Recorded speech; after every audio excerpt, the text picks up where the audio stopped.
The desert didn't just burn, it punished. It consumed. It swallowed every breath, every drop of moisture, every ounce of hope. Mara staggered across the blistering dunes, each movement a battle she wasn't sure she could win. The sun sat high overhead, merciless, radiating a heat so fierce it felt like the sky itself was trying to crush her. The sand beneath her bare, cut feet was scorching, melting into her skin, leaving streaks of pain with every forced step. Her throat was raw, her tongue thick and useless in her mouth. She could taste blood, she could taste dust, and behind every heartbeat, she could feel the echo of fear. She didn't remember how long she had been walking. Hours, days, time meant nothing out here, not when every moment was dedicated to survival. All she knew was that she was dying, slowly, thoroughly. The truck had thrown her out like garbage. She still remembered the metallic clang of the doors, the gruff voices of the mercenaries, their sharp laughter as they kicked her into the sand. She remembered the way their leader, a man with ice, blue eyes and a jagged scar across his cheek, had leaned close enough that she could smell the sour tobacco on his breath. "You think your silence means you won," he had whispered. "The desert will break you, and when someone finds what's left, they'll wish they hadn't." Then he shoved her back, climbed into the truck, and the engine roared to life. She remembered clawing at the sand, trying to stand, screaming that they couldn't just leave her. But the truck had driven off, shrinking into a blur of dust and fumes, leaving her behind, unarmed, injured, and without a drop of water. Mara had trained for worst-case scenarios, but nothing prepared her for the loneliness that came with abandonment. The desert wasn't silent. It hissed. It whispered. It gnawed on her sanity. The wind scraped across the dunes, shifting patterns like a living creature, erasing her footsteps, erasing her existence. Her ribs throbbed beneath her bruised skin. She pressed a shaking hand to them and winced. Every breath felt like a knife sliding between the bones. They had kicked her hard. She suspected at least one rib was cracked. Still, she pushed forward. She wasn't going to die here. Not like this. Not because some mercenaries assumed her life was disposable. As she walked, the horizon rippled like a mirage, bending light until her vision blurred into shapes she couldn't trust. At one point, she swore she saw a house, a small adobe hut. Just a few feet away, she blinked, reaching toward it. It dissolved into heat waves. The disappointment slammed into her harder than the dehydration. Her legs trembled, then gave out. She fell to her knees, sand grinding into her skin. The vultures above circled lower. Their wings cut lazy arcs across the sky, patient and confident. They knew suffering when they saw it. They understood death, and they could smell it on her. She forced herself back up. Not today. She muttered through cracked lips. Not yet. Her voice was barely a whisper. The wind carried it away instantly. As the sun finally began its slow descent, the desert shifted from blistering to freezing. The hot dunes started radiating the day's heat back into the sky, leaving her chilled. She wrapped her arms around herself, shivering as night crept closer. The stars blinked open, brutal, bright, ancient. She stared up at them and felt a strange calm wash over her. One star reminded her of someone, her brother, Cole, who always said she was too stubborn to die even if the world tried to kill her. She almost smiled at the thought. Then her vision darkened at the edges. Her knees buckled again. This time she didn't get up. Her body hit the sand with a dull thud. She rolled onto her back, eyes fixed on the shimmering sky, breath shallow and uneven. Her heartbeat slowed, each thump weaker than the last. She didn't know that somewhere far away, an emergency beacon buried deep inside the mercenaries' stolen gear had activated. She didn't know Delta Force had received the signal. She didn't know a helicopter engine was roaring to life, preparing for a rescue mission no one believed could succeed. All she knew was the stars seemed to be closing in, and the desert was singing her a lullaby she couldn't resist. The helicopter's rotors carved through the desert night like a relentless heartbeat, echoing across the vast emptiness below. Inside the dimly lit cabin, Master Sergeant Cole Tanner sat hunched over a tactical screen, eyes locked on the blinking signal, pulsing on the map, a beacon that refused to die, just like the woman it represented. Mara, the name alone tightened something in his chest. He didn't let emotion interfere with mission focus. Not ever. But this was different. She wasn't just another operation. She was someone he once trusted with his life. One of the operators sitting across from him, Corporal Hayes, leaned forward, studying the coordinates. "Sir, terrain in that area is rough. Rocks, steep ridges, shifting dunes. Could take hours to reach her." Cole's jaw tightened. "Then we move fast." The helicopter pitched slightly as it descended, cutting altitude to avoid radar detection. The dry desert wind hammered against the windows, rattling the fuselage like invisible fists. Outside, the world was a sea of darkness, broken only by the faint glow of moonlight spilling across dunes and jagged canyons. A second operator, Ramirez, murmured, "If she's even still alive."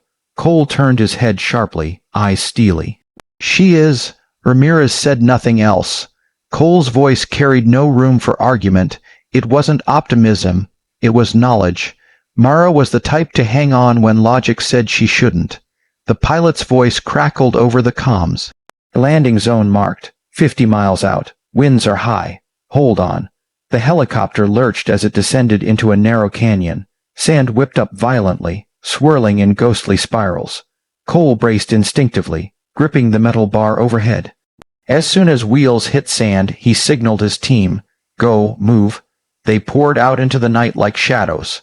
Silent, disciplined, lethal. The sandstorm clawed at them, biting at their faces. Goggles fogged, gear rattled, boots sank into unstable ground. But they moved with purpose, weaving between boulders and dunes, staying low to avoid detection. Cole led them, night, vision goggles painting the world in eerie green hues.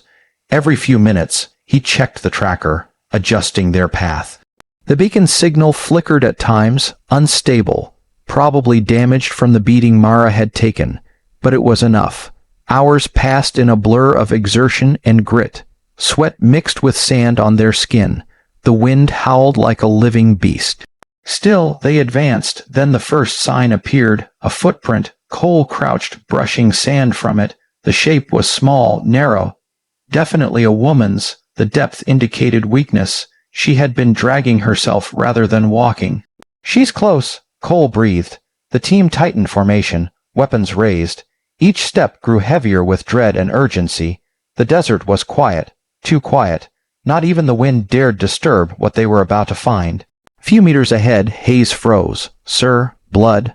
Cole hurried over. In the moonlight, dark streaks glistened across the sand. The sight hit him harder than he expected. He forced a breath, steadying himself. This wasn't the time to break. "Keep moving," he ordered. They followed the trail until the storm thinned and the moon lit up the dunes like silver fire, and there, like a fragile piece of refuse thrown by fate, lay Mara. Her body was curled slightly, one hand stretched forward as if she had been reaching for something she knew she would never reach. Her face was raw, blistered by sun and sand. Her lips were cracked and bleeding. She didn't move, didn't even twitch. Cole dropped to his knees beside her. "Mara." His voice was rough, cracking for the first time in years. Her eyelids fluttered weakly, as though responding to his voice from somewhere beyond consciousness. Her breathing was shallow, barely there. "Get fluids in her, now," he barked. Ramirez rushed forward, prepping in Roman 4. Cole lifted Mara's head carefully, supporting her neck, his fingers trembling just enough for Hayes to notice, but not enough for Cole to acknowledge. Her eyes opened for a brief second. They were unfocused, foggy, distant, but she recognized him. "Cole." She breathed. He leaned closer. "You held on. Just stay with me." She tried to speak again, but the words dissolved into a dry gasp. Her eyes closed. Her body sagged. Cole pressed 2 fingers to her neck. Her pulse flickered faintly. "She's alive," he said, relief flooding through him like oxygen. "We're getting her out." But then a distant rumble rolled across the dunes. Engine noise? Cole's head snapped up. His gut twisted. The mercenaries were coming back, and they were coming fast. The first gunshot cracked through the desert night like a lightning strike, shattering the fragile quiet that had settled over the dunes. Cole spun instantly, instincts firing before thought. "Positions now," he shouted. His voice ricocheted through the canyon, sharp enough to slice through panic. The team moved like a single organism, trained, precise, unflinching, forming a protective ring around Mara's unconscious body. The mercenaries' headlights cut jagged beams across the desert, bouncing violently over the terrain as their trucks sped across the dunes. Engines roared, tires churned the sand, and silhouettes leapt from the vehicles, weapons raised.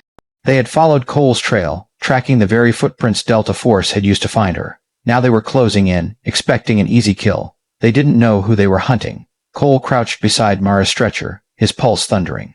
She lay helpless beneath the silver moon, her breathing shallow, her skin ghost. Pale, "You're safe," he whispered, more to himself than to her. "I won't let anything touch you." The mercenaries fired again, wild, poorly aimed bursts that sent sand exploding upward. Delta Force responded with calm, controlled precision. No panic, no wasted ammunition.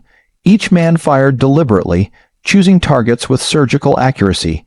The sound of their rifles echoed in crisp, measured bursts, cutting through the desert chaos. Cole rose and fired 2 controlled shots. 2 mercenaries dropped instantly, rolling down the slope like discarded shadows. The rest hesitated, shocked by the speed of the counterattack. They had come expecting easy prey, injured woman, maybe a few rescuers.